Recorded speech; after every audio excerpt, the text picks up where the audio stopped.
Have a nice day, student. Today we take some question of LPP. तो आपको हम लोग आपको हमने अभी पिछले लेक्चर में बाउंडेड पार्ट पूरे बताए थे। साइडेड रीजन बाउंडेड पार्ट में बन रहा था। आज तो क्वेश्चन और लिए हैं जो आउटर में बनेगा, जिसमें अनबाउंडेड साइडेड रीजन बनेगा, उसका लिए है ना। और आज के बाद आपका ये LPP चैप्टर खत्म हो जाएगा।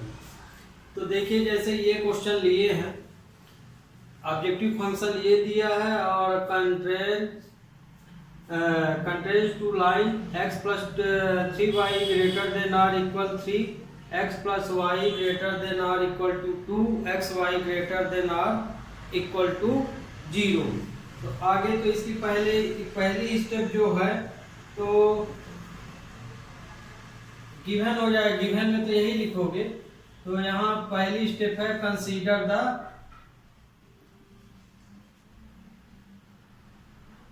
इसमें पहले लाइन को आप क्या लिखेंगे, इक्वल के बराबर लिखेंगे।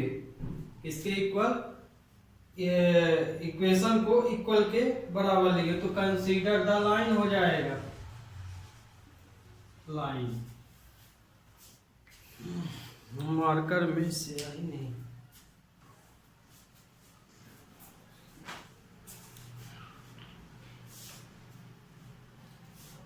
तो 1 मिनट हम अब इसमें स्याही थोड़ा मार्कर में रख लें।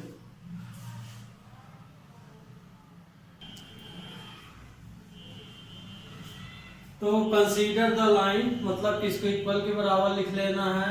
x plus 3y equal to 3, ये इक्वेशन 1 मान लिए।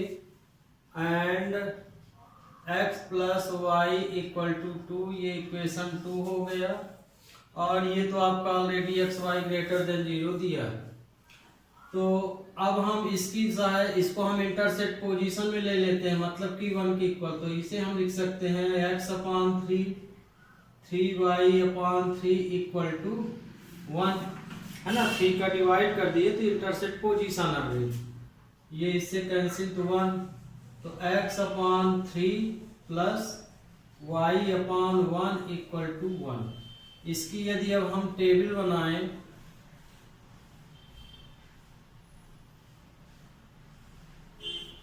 एक्स वाई, तो x की वैल्यू यदि हम 3 लेंगे तो y की वैल्यू 0 मिलेगी, है ना।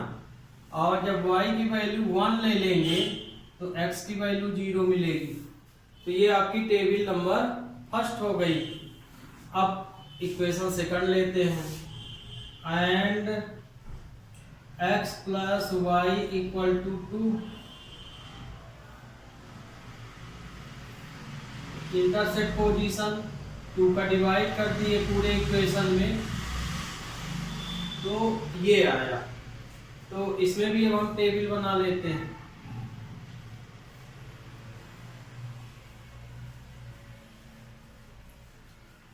x y, तो x की वैल्यू यदि हम 2 लेंगे तो y की वैल्यू 0, y की वैल्यू 2 लेंगे तो x की वैल्यू 0। इस तरह से ये हम टेबल बना लिए। अब ये कंसीडर द लाइन जो लिए तो उससे हम टेबल ले लिए, है ना। टेबल में बना लिए।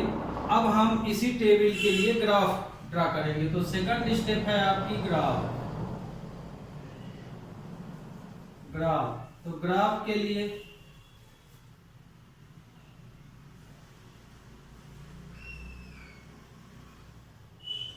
और बड़ा ले लेते हैं,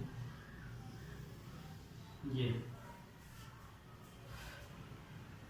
1 2 3, 1 2 3। ये y एक्सिस हो गया, ये x एक्सिस, ये ओरिजिन हो गया। 1 2 3, 1 2 3। अब इसमें देखिए, पहली टेबल बना रहे हैं। x की y की वैल्यू 0 तो x 3 है, तो y 0 x 3 यहाँ आएगा। ये a पॉइंट हो गया, ये 3 0।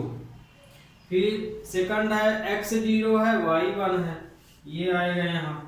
ये बी पॉइंट हो गया, तो ये 0 1 हो गया। यहाँ इन दोनों पॉइंटों से हम लाइन ड्रा कर देंगे। ये इस लाइन का नाम क्या है, ये वाली टेबल बनाए तो इस लाइन का नाम है x plus 3y, x plus 3y equal to 3। Okay, अब सेकंड टेबल बना लेते हैं। दोनों की वैल्यू 2 2 है, तो x y 0 है तो x 2 है, मतलब ये पोजीशन है। इसमें हम a b इसको हम c पॉइंट मान लेते हैं। c हो गया 2 0। ये फिर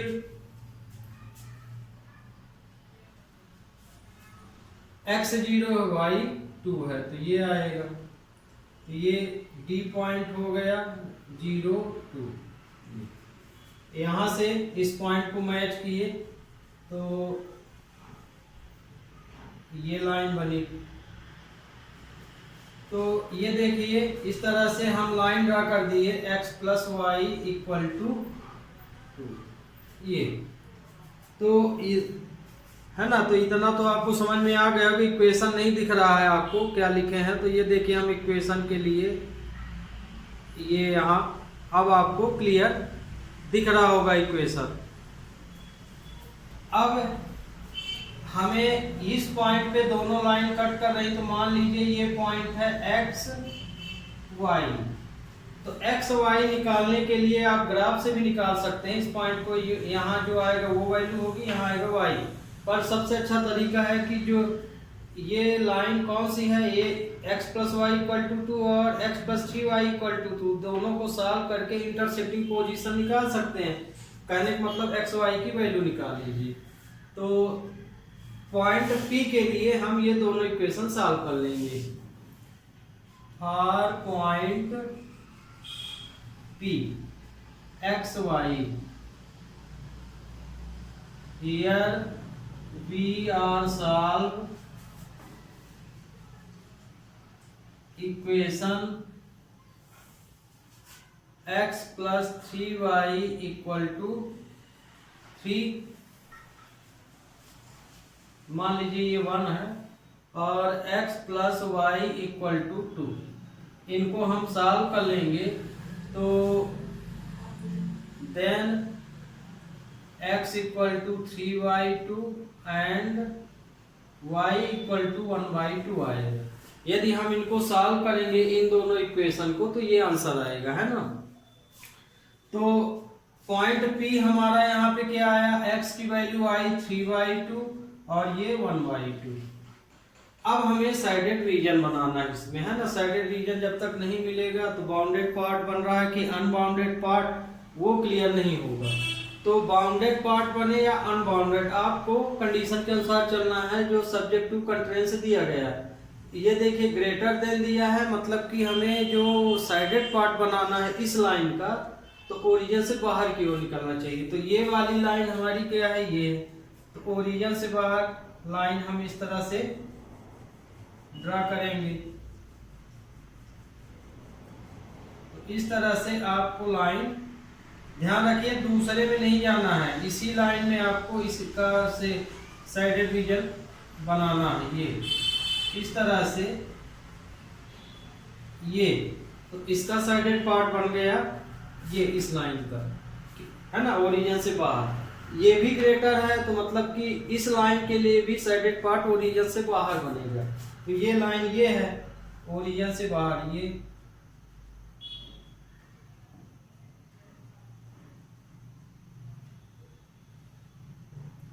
ये इस तरह से आपका ये बना। दूसरा एक्स वाई ग्रेटर देन 0, बड़ा है, ये भी ओरिजिन से बाहर। तो चूंकि एक्सिस एक प्रकार से एक्सिस है तो एक्सिस में ही बनाएंगे। तो x ग्रेटर देन 0, तो ये इस तरह से बनेगा, ये ऊपर की ओर।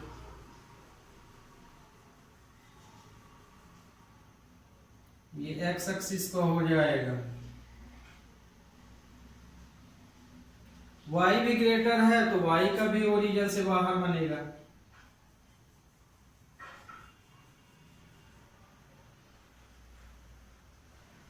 ये इस तरह।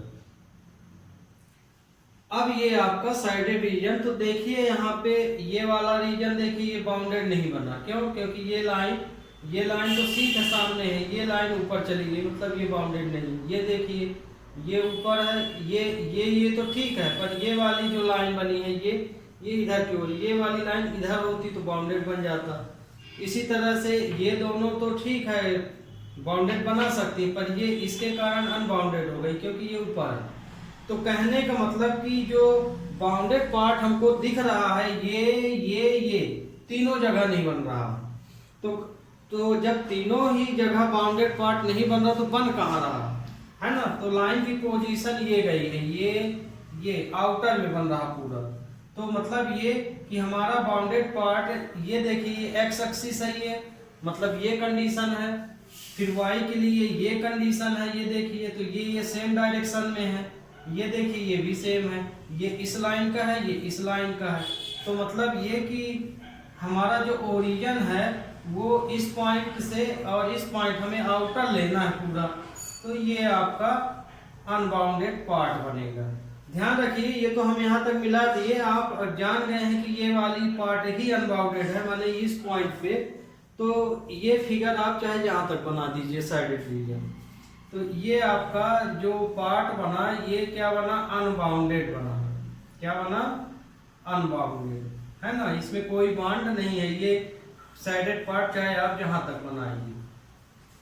तो इसी को बोलते हैं अनबाउंडेड। तो अनबाउंडेड पार्ट है किस पॉइंट पे?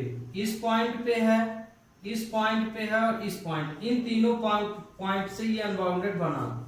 तो अब हमारा जो अगली पोजीशन है, तो अगली पोजीशन इसमें क्या है? इसके बाद हम क्या करते हैं? साइडेड पार्ट तो बना लिए, अब यहाँ पे हम लोग लिखते हैं फिसेबल रीजन। तो फिसेबल रीजन के लिए कॉर्नर पॉइंट होता है,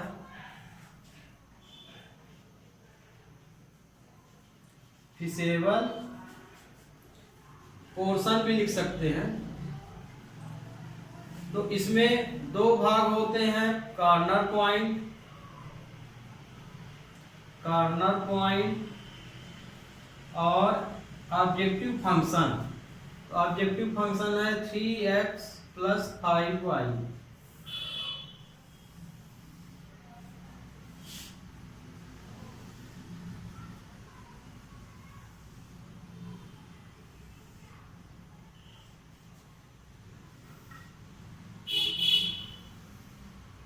ये तो इसके अनबाउंडेड पार्ट के कॉर्नर पॉइंट क्या माने जाएंगे? ये A, P और D। ए पॉइंट है आपकी 30, P पॉइंट है 3/2, 1/2 और D पॉइंट है 0, 2। ये तो ये हमारा टेबल है। इस टेबल में अब आप एक्स वाई की वैल्यू लाइज कर दीजिए, है ना? ये एक्स ये वाई, तो z = हो जाएगा 3 + 5 0, ये 9 आ गया। फिर p = 3 × 3/2 + 5 × 1/2, तो ये आ गया 9/2 + 5/2। तो आंसर आया आपका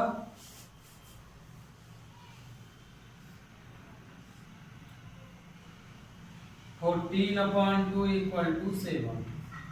ये 7 आ गया। फिर D पॉइंट ऑफ सॉरी यहाँ आपको जेड ही लेना है ना D पॉइंट के लिए। तो ये आया आपका 30,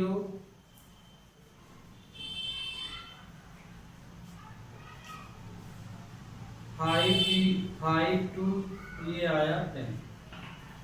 ये आपका फिसेबल रीजन आ गया।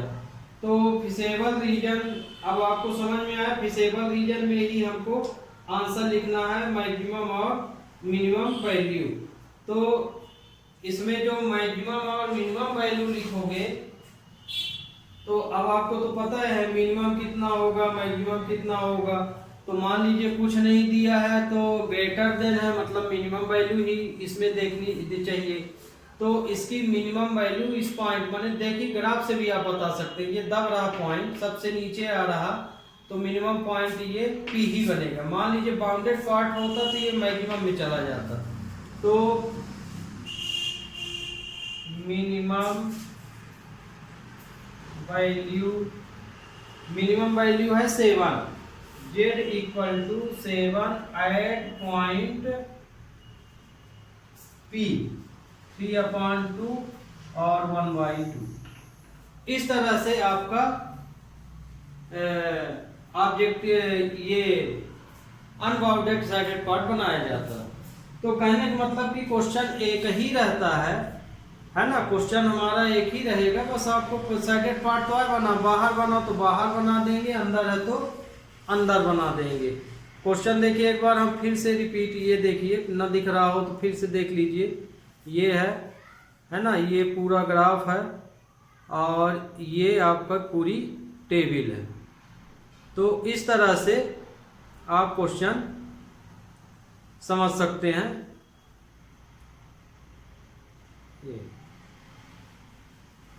अब देखिए लेते हैं एक और प्रॉब्लम लेते हैं।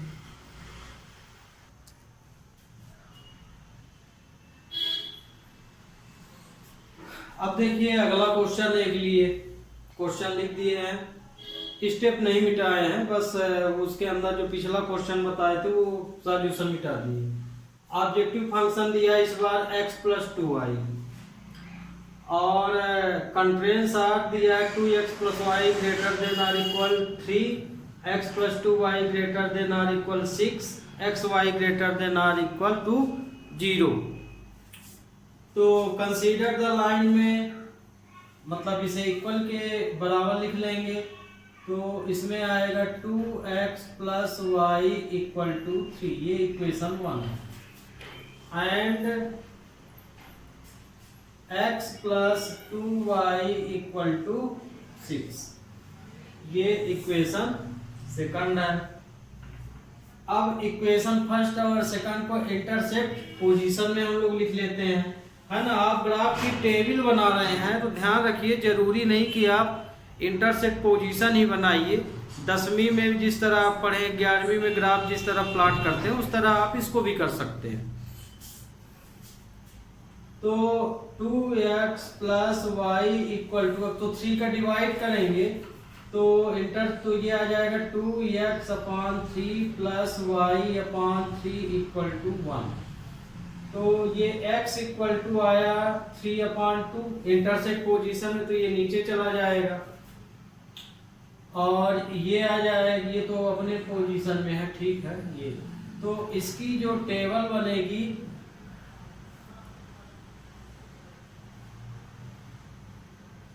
इसकी टेबल ये x है ये y है। तो x की वैल्यू यदि x 3/2 लेंगे तो y 0 आ जाएगा, फिर y की वैल्यू 3 लेंगे तो x 0, ये टेबल फर्स्ट हो गई। इसी तरह से आप सेकंड टेबल ले लेते हैं। एंड x + 2y = 6, ये इक्वेशन सेकंड लिए। Intercept position x/6, 2y/6 = 1। तो ये हो जाएगा x/6 + y/3 = 1। इसकी टेबल यदि हम बनाएंगे तो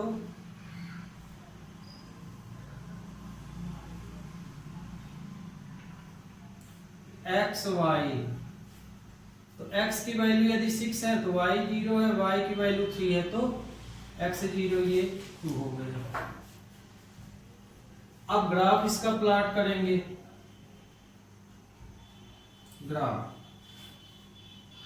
ग्राफ में बहुत बच्चे स्केल में भी दिक्कत खाते हैं, तो वो स्केल उनको तब लेना पड़ेगा जब आप अलग अलग वैल्यू, 2 से ज़्यादा वैल्यू निकाल रहे हैं।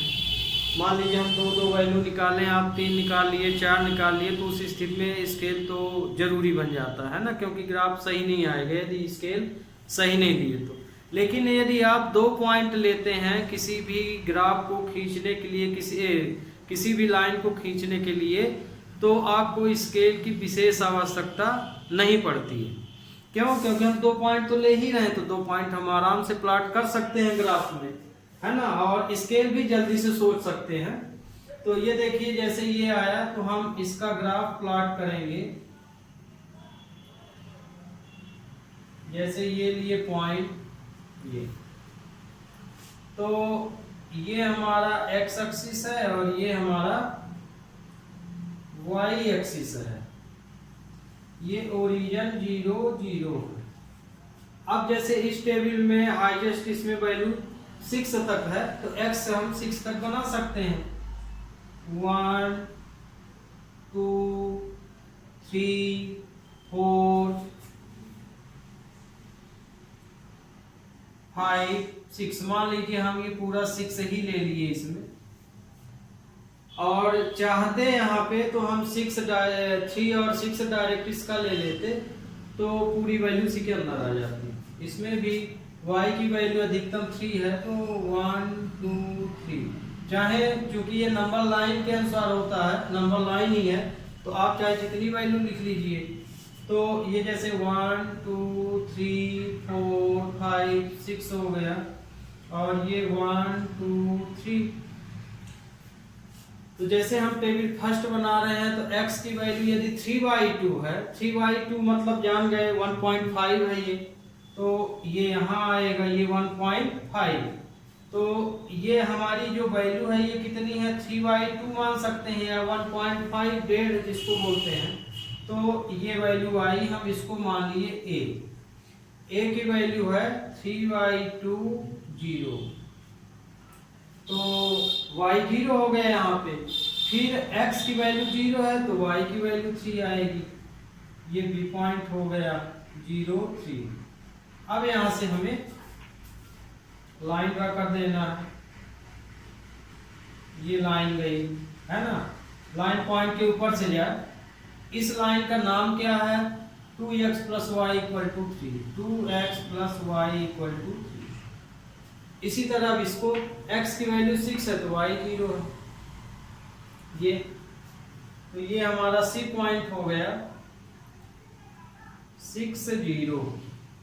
फिर x की वैल्यू 0, तो y की वैल्यू 3 है, मतलब इसी पॉइंट, दोनों देखिए दोनों के पॉइंट सेम है, तो मतलब कि x की वैल्यू 0 तो y 3, तो ये पॉइंट तो कॉमन हो गया। इस लाइन एक पॉइंट दोनों लाइन के लिए कॉमन हो गया, माने ये मिला पॉइंट, तो यहां से हम ये लाइन ड्रा कर दिए। तो ये हमारा इक्वेशन का नाम हुआ x + 2y = 6। ये अब यहाँ देखिए इंटरसेक्ट पोजीशन लाइन का इसी पॉइंट पे है ना, तो मतलब कि x y की वैल्यू इंटरसेक्ट पोजीशन यही है। अब हमें इसमें साइडेड रीजन बनाना है, क्योंकि लाइन इंटरसेक्ट एक एग्जैक्ट पॉइंट y एक्सिस में कर दी है, तो अब हमें इक्वेशन सॉल्व करने की जरूरत नहीं है, क्योंकि हमें x y यहीं पे इंटरसेक्ट पोजीशन मिल गई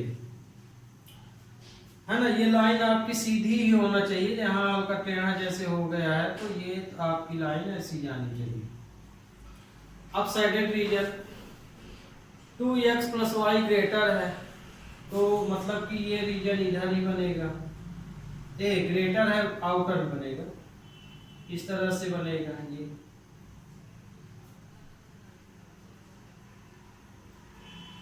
ये गया। फिर x + 2y = 6 भी ग्रेटर है, मतलब ये भी आउटर में जाएगी लाइन, इस तरह से।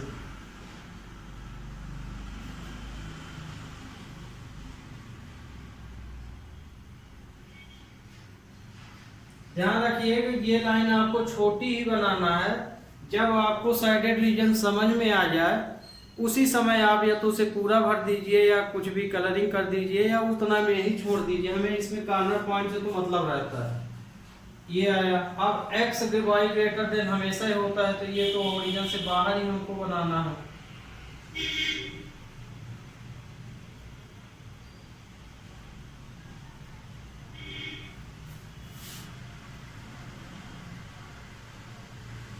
ये इसी तरह y भी ग्रेटर है तो ये भी ओरिजिन से बाहर की ओर बढ़ेगा।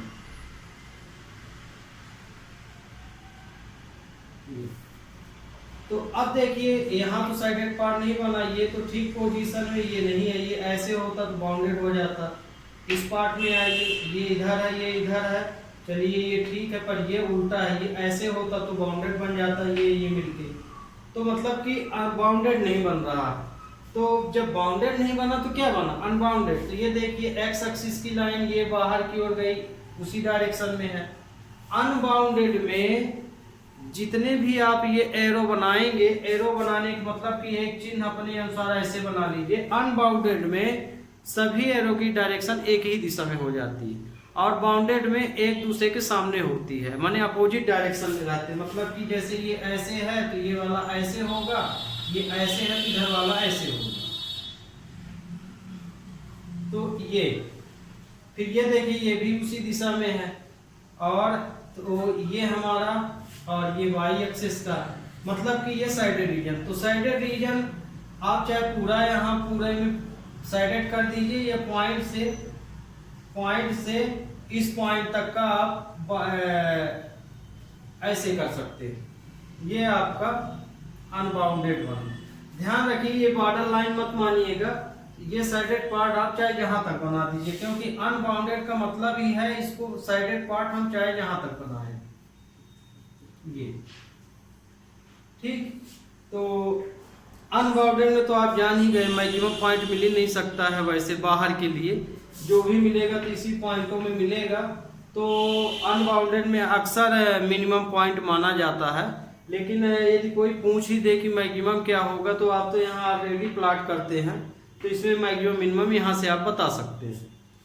तो अब ये हमारा इसका कॉर्नर पॉइंट सिर्फ दो है, देखिए एक ये वाला पॉइंट है और एक ये वाला पॉइंट है।